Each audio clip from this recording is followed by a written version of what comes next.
All right, welcome back in here to Live and Now from Fox. I'm Eddie Mack. Let's turn our attention internationally as we're following the latest between Israel and Iran, as President Donald Trump earlier today vetoed a plan presented by Israel to the United States to kill Iran's supreme leader. The Israelis informed the Trump administration in recent days that they had developed a credible plan to kill the Ayatollah. You can see this, a post coming in as the Associated Press, a U.S. official telling them as President Trump vetoed an Israeli plan in the recent days to kill the supreme leader of Iran. And after being briefed on the plan, the White House made clear to Israeli officials that President Trump was opposed to making Israelis making the move. The Trump administration is desperate to keep Israel's military operation aimed at decapitating Iran's nuclear program from exploding into an even more expansive conflict, and saw the plan to kill the Ayatollah as a move that would inflame the conflict and potentially destabilize the region. All right, let's bring into the conversation right now JINSA President and CEO Michael Makovsky. Michael, thank you so much for joining us here on Live Now from Fox. And of course, we're talking about this, President Trump vetoing a plan for Israel to take out the supreme leader of Iran. Why do you think he made that decision? First of all the fathers out there, I wish everybody happy Father's Day. Look, I mean, Netanyahu, the prime minister, was on Fox News today with Bret Baier, and he did not confirm that, by the way, that story. But I think, you know, if the story is true, I can understand the U.S. reticence for that. It could be seen as, you know, just too provocative, maybe, of an action. I think, if I may, I think there are two things. The main objective, they have Israel has two main objectives right now. It's to destroy as much as possible of Iran's nuclear program, so it can't be easily reconstituted. And that doesn't just mean the infrastructure, but it also means the personnel. So they've also killed a lot of senior nuclear scientists. And the second is also to decapitate basically the senior military and intelligence leadership, the third one I would say is taking care of the ballistic missile threat, which has really been growing. So you're not going to have these ballistic missile attacks, which the Iranians are firing not at military targets, but at Israeli civilian targets. So I think those have been Israel's top three priorities right now. And when we talk about this, how the Israelis informed President Trump that they had developed a credible plan to kill the Ayatollah, what would that look like? Does Israel have the capability? We know we saw them take out some nuclear sites. Do they have the capability to go that far? And will that window present itself again potentially? Yeah, well, it's a good question. One thing I think it's safe to say, based on what we've seen with the Israelis the last few days, what we saw with Israel, how they handled Hezbollah and decapitated Hezbollah leadership in Lebanon, and with the walkie-talkies and the pagers also, I wouldn't underestimate what the Israelis could achieve. I think it's been amazing. It's what they've achieved in terms of how many senior leaders they've been able to assassinate, even within the first few minutes of this operation starting Thursday night, U.S. time. So I don't know what they could do, but I wouldn't doubt that they could do it. But I think what's been very clear, and we saw this also on Bret Baier's interview with Netanyahu today. Look, Netanyahu, and I've heard this privately from Israelis for months, they're not saying that they seek regime change, but they clearly are hoping that all this, what they're doing, is going to further weaken the regime and that people will rise up and get rid of them, because that's really the ultimate solution here. It's not just the weapons that the regime has, it's the regime itself. We don't worry about America having nuclear weapons. We don't really worry about Israel having nuclear weapons, even though they don't admit it publicly. But we do worry about the leading sponsor of terror having an awful arsenal. So ultimately, you want this regime to collapse, but you just don't know what's going to trigger it. And it has to come from the Iranian people. I wanted to ask you, because you mentioned the conversation between Bret Baier and Netanyahu, and that was the question that really perked my interest about the regime change. Would that be a best case scenario that Iran does it themselves? Absolutely. Israel's not going to do it. I mean, even if they took out the supreme leader, that wouldn't necessarily mean regime change. It's Iran's a serious country. It's not like even like Hezbollah. And, someone else will come to the fore. It could be someone even worse than the supreme leader. So you don't really know. But it's the regime that needs to collapse. And that has to come from the Iranian people. There have been uprisings over the years. Even before this attack by Israel, there was some trucker strikes. They're constantly having strikes. The regime is clearly very weak. It's one of the reasons I think Israel is attacking now. It's not just Iran's advances in its nuclear program, but it's because it realizes and it doesn't want Iran to reconstitute their defenses, but it's also because they know the regime is incredibly weak. Look what happened in this past winter or even now. I mean, this is a country was like this one of the top natural gas reserves in the country in the world, and they couldn't even heat homes and government buildings. They had to restrict hours. And then what we saw, how they treat women and what they're doing, they're executing more dissidents now than they used to. The regime is very unpopular by all accounts. But you don't know, political scientists, of which I'm not one, for good reason, think that you could calculate sometimes this thing. You have no idea what will trigger an uprising. The Israelis hope that the Iranians will rise up. But, you never know what will do it. It has to come from the Iranian people. And speaking of timing of all of this comes as talks kind of off and on. They were supposed to be taking place today, Sunday, in Oman about kind of silencing that nuclear program with Iran. Does it mean we're closer to a potential deal, or are we as far as we've ever been? Where do we stand on that? I don't see a deal. I don't see the Iranians negotiating under these conditions. They're very... they'd have to be really severely weakened and that much more, I think, than they are now.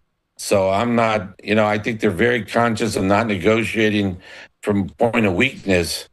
So I'd be very surprised at some point, how does this end, I guess, is what you're really asking. And, you could see some sort of arrangement, some sort of armistice when Israel feels like they've accomplished enough, and then there might be some arrangement with some other powers, involved.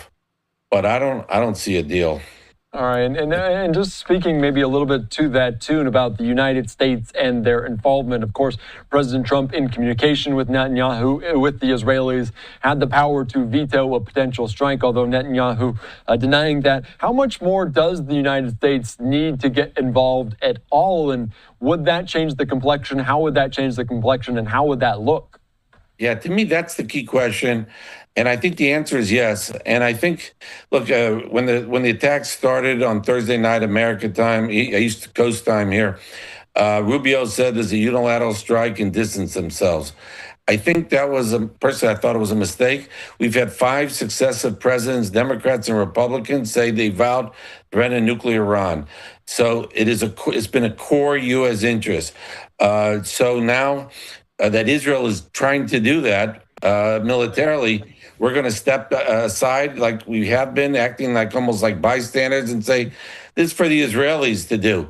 Well, I think even if you don't care about the Middle East and you only care about China, and there are those Republicans who feel that way, I think that's a huge mistake, because if you're the Chinese and you see America that is not going to do what is necessary to secure a core interest to prevent a nuclear Iran that we've been talking about, presidents have been talking about for 30 years, then why would you take America seriously? And if you're not going to, and how would our allies look at this, like the Saudis and the Japanese, if they see that America will not even stand by its close ally? And I don't mean to stand by and help defend on the defensive side, but really help them. So I think, to answer your question, what the most important thing, and I think for the important thing is that America, that Trump needs to understand, it's in our interest, and he understands that, but I think he really needs to internalize it more.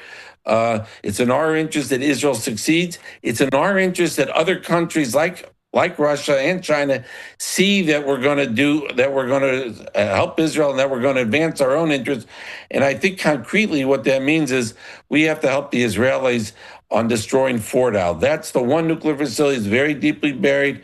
The Israelis don't have the capability that we have with the B-2s and the 30,000 pound bombs. That's where I think Trump could really help. And I think, again, it would help make this mission a success, but it would be a terrific signal that will help him for the rest of his pregnancy by signaling the Chinese and other adversaries is that we're going to advance our security interests. And you mentioned just the continuity of thought, the shared kind of goals in terms of that. JINSA does have issued an open letter, 68 retired U.S. generals, admirals calling on the U.S. government to publicly support Israel's action and ensure its success in permanently dismantling Iran's nuclear program. How much support is there in the United States for that to come to fruition? By the way, we collected those signatures in 2 days. It was an ad in the New York Post. We could get more if we do a day, so we just cut it off. But those are very prominent retired U.S. generals and admirals that signed that letter. Look, I think most Americans, I think there was a Harvard Harris poll, if I'm not mistaken, just the other day that suggested overwhelming U.S. support, American support for what Israel is doing. I can't remember, it was around 75%, give or take. Look, Iran is unpopular. I think most Americans understand this. It's not even like the Palestinian issue. There's a lot of sympathy here for the Iranians, and people understand that a country like Iran cannot threaten a genocidal country that keeps talking about wiping out Israel, but they also are developing ICBMs so they can deliver nuclear weapons to our eastern seaboard. This is why I think Steve Witkoff, Trump's close buddy and senior official, said last week that nuclear Iran is not only an existential threat to Israel, but an existential threat to the United States. And once you have senior officials talking that way, that means we have to act accordingly. And I think, again, all our allies and all our adversaries are watching. And that means I think we have to help Israel to do what it cannot. And I think the most important thing would be on Fordow, using our B-2s with the mobs. And if there are other ways we could help Israel, we should do that. But I think that would help our interests the most. And if we try to hide behind it and say this is Israel's fight and not ours, I think it's a terrible posture that's going to severely undermine our credibility. And we've seen some of the back channel conversations happen already, so we'll see if they step up to that. I want to ask you, because this also comes in terms of what we're seeing with the G7, as you mentioned, some of those allies coming together. What are the conversations going to be like there amongst President Trump and other world leaders? Yeah. By the way, I want to clarify. I commend Trump for a few things. I commend him for, green lighting this attack, being part of the deception with the Israelis on the time of the attack, helping, like Biden did, defend Israeli airspace. So I don't want to minimize any of that. I just think he needs to do one more thing. I assume when Trump has these conversations with these leaders in Canada, I think they're going to talk about escalate, de-escalation, blah, blah, blah. These are not serious discussions. The question is, I assume that's what the kind of thing they're going to be talking about, because that's what they've said. But frankly, to be very candid, anyone who talks like that is being irresponsible. The Iranians have missiles that could hit Europe. If they develop nuclear weapons, they could threaten, European capitals. Unfortunately, as we've seen in other ways, the European countries don't really do enough, the West European countries, to defend their interests. Here you have Israel defending its interests and showing everybody what that means. And I think it's a real model, because what Israel is doing, it's defending Paris, also defending London, and defending Washington. It's doing it not to defend those capitals. It's doing it because it defends itself. But Israel's on the front line of this fight, and it's in all these Western countries' interests, and I hope they realize it. I think the opposition leader of Canada said something like, if Israel takes out these nuclear weapons, it'd be a gift to the world. And I think that's exactly right. Yeah, that would be a good sign for the Prime world. Minister. Yeah, on the world stage. This happened 48 hours ago, the escalation as they were lobbying back and forth. What happened in the next 48 hours? What comes this week? What do we expect to happen? Well, one thing we could expect is the unexpected, obviously, because the Israelis, I think, have surprised many of us who even follow it closely about what they've done and how successful they've been. clearly an immediate focus, which they've been clearly focusing on today and yesterday, especially with the air superiority they've achieved in the western part of Iran from Tehran to the west, is to really make sure to destroy as many of these ballistic missiles as possible and the launchers, so that Iran cannot keep terrorizing the Israeli population. So that's for sure. I think they're going to keep hitting these nuclear facilities, and you might see, I think, more of attacks on the civilian infrastructure. I think the refineries is a very interesting thing for them to attack. They started doing that after the Iranians started hitting Israeli civilian centers, and Israel said, "Okay, you do that." Israel has not hit civilian centers, but they've hit. And I think the refineries is interesting because it puts a lot of pressure on the regime if there's a far less gasoline in the country or natural gas. So I think we might see more of that. I think they'll probably refrain unless they're really forced to hit the oil export facilities, because that would affect the United States economy and the global economy. And I think Israel doesn't want to do that. But I think that's for expected what we'll hit. We'll see, but beyond that, I think we'll see the unexpected. We'll have to talk about that. Expect the unexpected. Michael Makovsky, thank you for breaking it all down. A new week. We're entering a new week. This is a new phase. We'll see what comes of it. Thanks again for joining us here on Live Now from Fox. Thank you very much. Have a good day. All right, thank you so much. All right, great conversation there. As always, as we're following this.